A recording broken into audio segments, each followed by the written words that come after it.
طعنا باللي تملكتنا دحن رصنيحكم زينات سبورت ساعات حزي قريبه فلما بحبريتات وشط عندك جمر وددر وانጫ مسبون تጻوت عدل كاب مفتر حليفو تكاتي اب مفراي لعل ترى አለው ኢሎም አሰልጠንቲ ግጥማት ዋንጫ መስቦ አብ ዝተፈላልያ ከተማታትን ቦታታትን ትግራይ እናተኻየደ እዩ ዝርከብ ብርሃነ በየነ ሳልሳይ ሰሙን ሒዙ ዘሎ 24 ጋንታታት ዝሳተፋሉ ዘለዋ ዋንጫ መስቦ ቀዳማይ ዲቪዥን ጋንታታት ትግራይ ስፖርተኛታት ዝሐሸ ዕድል ዝረኽቡሉን ናብ ዓበይቲ ጋንታታት ንኽምረፁ ናይ ባዕሉ ዕዙ ዝግደ ከም ዘለዎ ተጻወትን አሰልጠንትን ይዛረቡ ውድድር ብምዝግጃዩ ዓበይቲ ጋንታታት ንኽሪኣ ጠንኪርና ንኽንሰርሕ ጽቡቕ ሞራል ምልዓት ፈጢርና እዩ ምዝግጃይ ውድድር ዚስ ዓለዋና ዓላሙስ በቃ ለምጥቃሚ ጻውንቱ ዘሞጣ ዚኦም ንምጥቃም ክሻው ለኾነ ድረስ እና ጽቡቕ ውድድር እዩ ኢለ ይልሐስብ ብዙሕ ዓይነት ተጫዋት ክረይ ይኽእል ብዙሕ ዓቕሚ ለለ ተጫዋት ነይ ያው ውድድር ተትበዘህ ጣዕም ደሳሊ ለቀጻሊ ያው ኦምሮናስ ብጽቡቕ ይገርና ዝውድድርና ዘጋጣሚ ምስጋና ነና ዋንጫ መስቦ ቀዳማይ ዲቪዥን ጋንታታት ትግራይ እቲ ዝድለ ዕላማ ክወቅዕ አድላይ ክትትልና ተገበረሉ ምዃኑ ዝገለጹ ድማ አባል ፈጻሚ ስራሕ ፌደሬሽን ኩዕሶ እግሪ ትግራይ አይተለገሰ ሰይፉ እዮም ዝውድድር ዚ ተጠናኺሩ ክኸድ ፈጻሚት በብሰሙኑ እናተኣከበ ምስ ስፖርት ኮሚሽን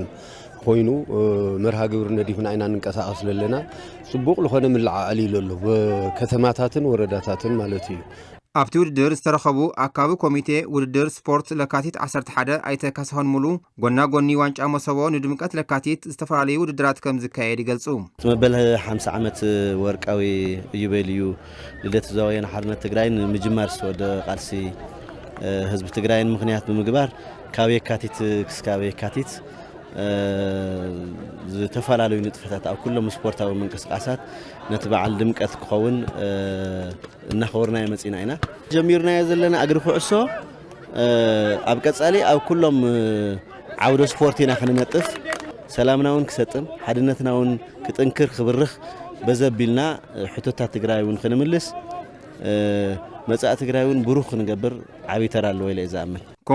ኮሚሽን ስፖርት ትግራይ መብራት ሃፍቱ ብወገነን ስፖርት ተረካቢ ሃገር ዝኾነ ወለዶ ዝህነጸሉ ዓውዲ ብምዃኑ እዚ ውድድር እዚ ተጠናኺሩ ክቕጽል ይብላ ኣብ ኩለን ከባቢታት ትግራይ ብፍላይ ከዓ ዞባታት ትግራይ ብዝተፈላለዩ ዓይነታት ስፖርት መቐጸልታ መበል 50 ዓመትን ናይ ምኽባር መበል 51 ዓመትን በዓል ለካቲት 11 ብረታዊ ቃልሲ ህዝቢ ትግራይ ብዝተፈላለዩ ናይ ስፖርት ዓይነት ኣብ ኩለን ዞባታት ወረዳታት ንኽክበር ንኽበዓል ፕሮግራም ሒዝና ኣለና ኣብ ምጅማር ድማ ኣለና ከዚ ዚ ፕሮግራም ዚ ኣብ ከተማ መቐለ ኣብ ብርክት ዝበላ ጋንታታት ብመሰቦ ሲሚንቶ ፋብሪካ ስፖንሰርነት ኣብ ብዙሓት ምንቅስቃሳት ንርከብ ዞባ ምብራቕ ብብሽክሌታ ጀሚርና የለና ቀጻልቲ ብብርክት ዝበሉ ናይ ስፖርት ምንቅስቃስ ኣብ ኩለን ዞባታትን ወረዳታትን ክልል ትግራይ ንቕጽሎ ኮይኑ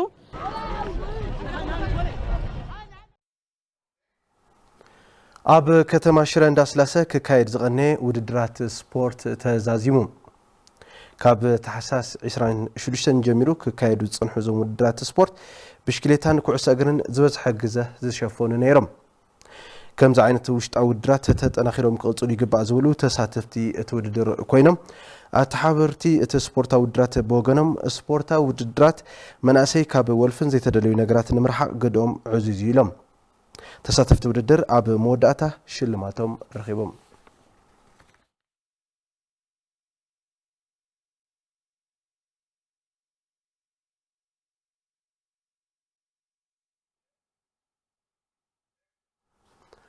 ኣብ ከተማ ውቅሮ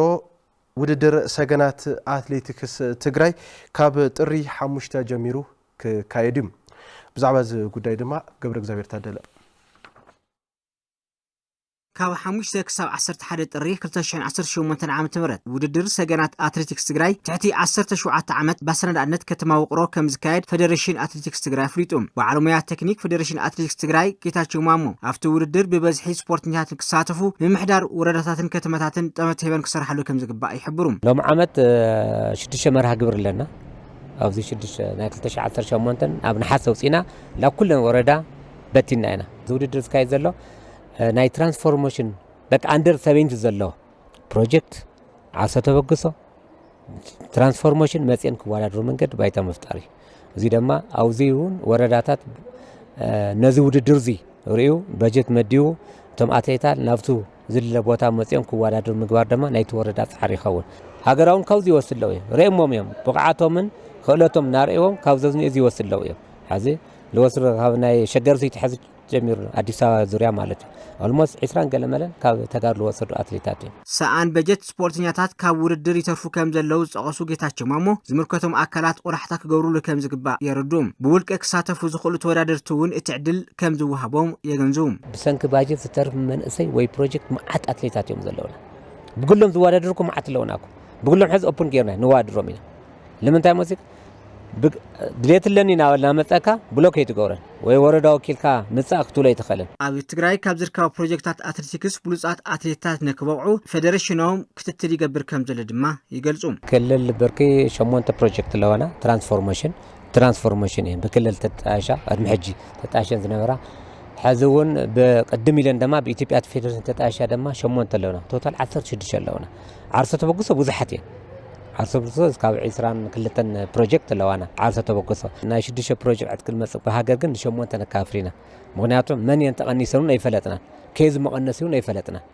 زن بوجينا نهبلنا ساعتين حدن من قصاص نرينا عدت نقبرنا تي فيدريشن مس مايكرو فاينانس ددبيت وعلي موالنت بمسار تمر الدرات كم زكايدوم ጌታቸው ማሞ ተዛሪቦም ካብ ካልኦት ትካላቱን ተወሳኺ ኣታውን ምርካብ ጻዕሪ ከም ዝግበር እቶም በዓልሙያ ኣገንዚቦም صوركم تملكتنا زينات سبورت ساعه نزيم زموسلو مس ترفوا ملواتنا سنه جيكم